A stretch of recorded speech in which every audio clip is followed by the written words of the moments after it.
So I've just come back, I've just gone out flying. I've tried out a couple of things. I tried out the active track, I tried out the point of interest.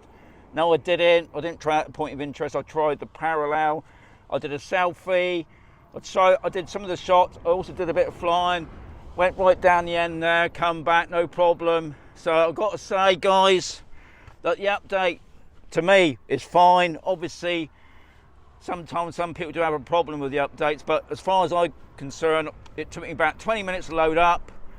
Didn't get any problems. Everything seems to be fine, which is the main thing.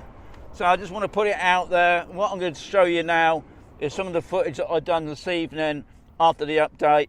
Now I might get it up tonight, but I'm probably going to let you see it tomorrow. But very much for watching, guys. As always, fly safe, and I'll catch you on another one.